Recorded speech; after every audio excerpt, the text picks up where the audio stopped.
When white plays d4, black is at a crossroads. One strategy is to play solidly and gradually fight for equality. Another path is accepting greater risks to create sharp counterplay and try to wrestle the initiative away from white. Both of these strategies can find a home in the semi-Slav defense, known to be both solid and reliable, as well as possessing the potential for sharp, dynamic counterplay. We reach the semi-Slav defense after d4. White grabs space in the center and is ready to occupy more space with e4. Black counters this idea and takes a fair share of space with d5. White has several choices, but the main line and most challenging option is to place immediate pressure against black's center with c4. White wants to trade a flank or non-center pawn for black's central d5 pawn, and if allowed, white can then enjoy a space advantage by placing two pawns in the center with e4. This opening is known as the Queen's Gambit, which is a little misleading as it's not truly a gambit. It's true that black can play d takes c4, known as the Queen's Gambit accepted, but the main point is that black rarely holds on to this so-called gambit pawn, as white can move the e-pawn and soon regain the pawn with bishop takes c4. In response to the Queen's Gambit, black's most popular defenses include e6, known as the Queen's Gambit declined, as well as c6. This is the typical Slav or semi-Slav defense response, preparing to meet c takes d5 with c takes d5, maintaining an equal share of the center.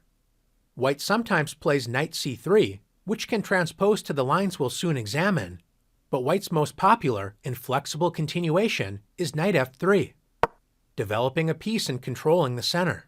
Black can often reach the same lines we'll examine by first playing e6, which has the extra option of playing the risky f5, leading to a stonewall pawn structure. But the most common and solid move for black is to play knight f6, developing a piece and adding more protection to the key d5 square. White has several options at this point, including e3, as well as queen c2 and queen b3. We'll take a look at these options in the Slav defense video, but white's most popular option is to continue development and add more pressure to the d5 square with knight c3. At this point, black has an important decision to make. If black plays d takes c4, this turns the opening into the Slav defense, which we'll examine in another video. The semi-Slav defense, the focus of this video, is reached after the key move e6, reinforcing the center and creating the typical semi-Slav pawn structure with pawns on d5, c6, and e6. Black enjoys a solid position and is ready to capture on c4 and play b5 to keep the pawn. This means white has a decision to make.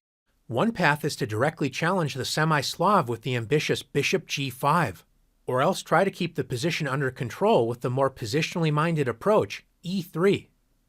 By pushing the pawn to e3, white defends c4 and prepares to develop the f1 bishop at the cost of blocking the c1 bishop.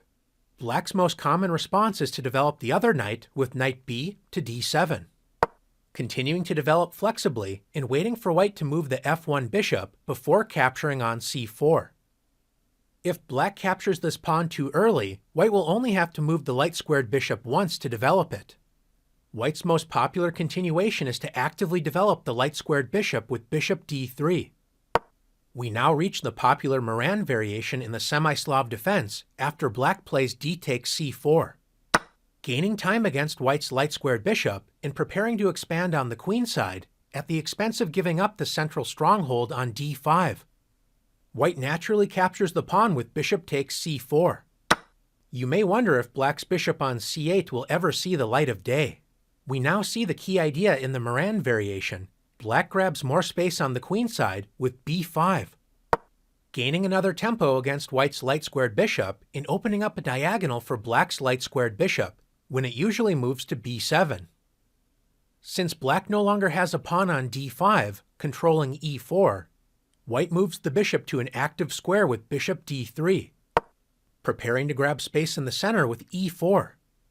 In this position, black has played several reasonable moves, including bishop b7, bishop d6, and even b4.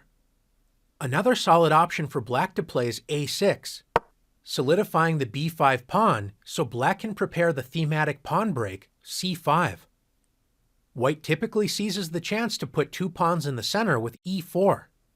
White has more central space, but black strikes in the center immediately with c5, adding pressure against the d4 pawn, and will soon apply more pressure to white's center with bishop b7. White can play e5 or d5 with a sharp position. Both players can expect reasonable chances in the ensuing sharp middle game battle. If white wants to avoid the complications after bishop d3, inviting the Moran variation, white can play the tricky move queen c2. White is attempting to only move the light-squared bishop once. If black plays d takes c4, we can transpose into the Moran variation after bishop takes c4, with the additional point that white has the useful extra move, queen c2. Instead of allowing this favorable situation for white, black should prefer developing the dark-squared bishop to its most active square, d6. The bishop can be an excellent attacking piece if white castles kingside, and it also prepares a future pawn break, e6 to e5. If white responds with bishop d3, after both sides castle, black typically plays d takes c4 with a reasonable position. White can also consider reinforcing the c4 pawn with b3. This is a solid, if not somewhat slow approach. A seemingly solid game can turn into chaos with the move g4, which is a sharp gambit option grandmasters play from time to time, especially when they are willing to accept greater risk. Instead of playing e3, which blocks the dark-squared bishop, white can seek a sharper game by actively developing the dark-squared bishop with bishop g5. White embraces the complications, playing the most aggressive move, developing and pinning black's knight to the queen. White is offering a pawn sacrifice with d takes c4. Black is not forced to accept this pawn sacrifice and can play more positionally with moves such as knight b to d7 or bishop e7. When the play transposes into the queen's gambit declined, the opening we mentioned if black plays e6 on the second move. If black is in a fighting mood, then white's challenge is accepted with d takes c4. We have now entered the razor-sharp Botvinnik variation. As is usually the case when black plays d takes c4, giving up control of the e4 square, white seizes space with e4, threatening to capture the pawn on c4 and trying to completely dominate the center. Black defends the extra pawn with b5. White cannot afford to waste any time and continues the attack with e5, attacking the pinned f6 knight. If black attacks white's knight with b4, after knight a4, notice the c4 pawn is hanging, not a good position for black. It's important for black to confront white's dark-squared bishop with h6. White maintains the tension by playing bishop h4, threatening to win a piece with e takes f6. So black blocks the pin and counterattacks with g5. White is committed to the attack and must continue to play with energy. If white reacts with bishop g3, then black can simply centralize the knight with knight d5. White simply doesn't have enough compensation for the sacrificed pawn. In order to justify white's aggressive play, it's time to play the energetic sacrifice, knight takes g5. This is only a temporary sacrifice, as white will soon regain the piece and win 2 pawns, transitioning from 1 pawn behind to 2 pawns ahead. After the forcing h takes g5, bishop takes g5, white is threatening bishop takes f6, forking the queen and rook. Black should reinforce the pinned knight with knight b to d7, preventing the bishop takes f6 threat, so white should capture the knight with e takes f6. In the Botvinnik variation, white initially sacrifices a pawn, but it's actually black who ends up being down a pawn. What exactly does black gain in compensation for this pawn? Black's rook on h6 enjoys an open file, adding pressure against white's passed pawn on h2. White has an isolated d-pawn which will be a target, and black enjoys a space advantage on the queen side, so black's king should be relatively safe when it castles on that side of the board.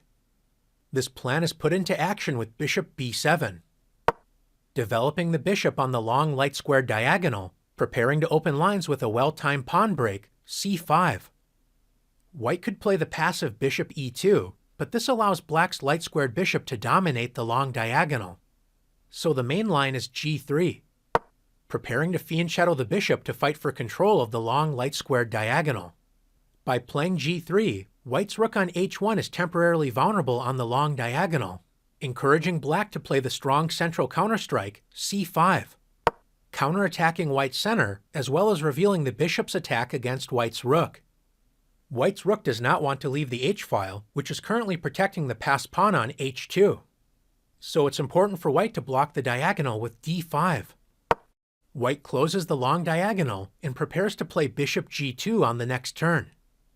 It's important for black to develop the queen and prepare castling, because if black gets greedy and tries to win material with b4, assuming white will move the knight when black can capture the pawn on d5, but black is in for a terrible surprise after the powerful bishop takes c4. The point is that after b takes c3, d takes e6, black cannot capture the rook on h1, as this allows e takes f7, checkmate. Instead, if black plays f takes e6, black's exposed king in the center is punished with f7 check, discovering an attack against black's queen. So after king takes f7, bishop takes d8, white is up material with a crushing position. As we can see, the slightest misstep can spell disaster, so neither side can waste time executing their plans. After white plays d5, instead of playing b4, black must continue to focus on development with queen b6, supporting the sensitive pawns on b5 and e6, as well as preparing queenside castling. White continues to develop with the active bishop g2, fighting for the long light squared diagonal and preparing castling kingside. Both sides typically castle on opposite sides of the board with queenside castling and kingside castling. Black now grabs more space on the queenside and attacks white's knight with b4. We have reached a typical position in the razor-sharp Botvinnik variation. White can play knight a4, or even offer a knight sacrifice with rook b1, aiming to open the b-file against black's king. This tense middle game struggle is typical of the Botvinnik variation, a tactical minefield with attacking chances for both sides. If black wants to avoid the razor-sharp Botvinnik variation, a reasonable alternative can be found with h6, immediately challenging white's bishop. White can try to keep the position under control with bishop takes f6. This is the relatively calm Moscow variation. White gains a lead in development in exchange for giving up the bishop pair after queen takes f6 and e3. This usually leads to a slower paced game with a more positional struggle likely to develop. After black plays h6, if white wants to keep the game more complicated, then white can choose the anti-Moscow gambit with bishop h4. The anti-Moscow gambit has similar ideas to the Botvinnik variation, but without the piece sacrifice on g5. Black can play d takes c4 immediately, allowing e4, which will likely transpose to the same position if black first attacks the bishop with g5, with the typical theme of winning the c4 pawn at the cost of weakening the black king. Since white does not have a pawn on e5, the knight takes g5 sacrifice no longer makes sense, so white plays bishop g3. White is ready to stabilize the position with e3, so it's important for black to keep the game sharp with the typical semi-Slav move, d takes c4. White sacrifices a pawn to gain greater central control with e4, when black protects the extra pawn with b5. White is currently down a pawn, but since black has moved pawns on both sides of the board, black will have a greater challenge securing king safety. In this dynamically balanced position, both sides can expect a sharp and exciting game. The semi-Slav is a reliable defense against the queen's gambit. Both sides have options to keep the game in calmer, positional waters, or embrace chaos with sharper, attacking systems, often involving sacrifices. Black should remember the general plan of capturing on c4 and playing b5 to either win the pawn or gain time on white's light-squared bishop once it develops. White should focus on gaining greater central control when black plays d takes c4, often with the move e4, and try to take advantage of the structural weaknesses if black plays the typical h6, g5 moves. If you enjoy the possibility of deciding between playing safe, positionally solid chess, with the option to suddenly turn the game into sharp, fighting positions, then you may find yourself comfortable on either side of the semi-Slav defense.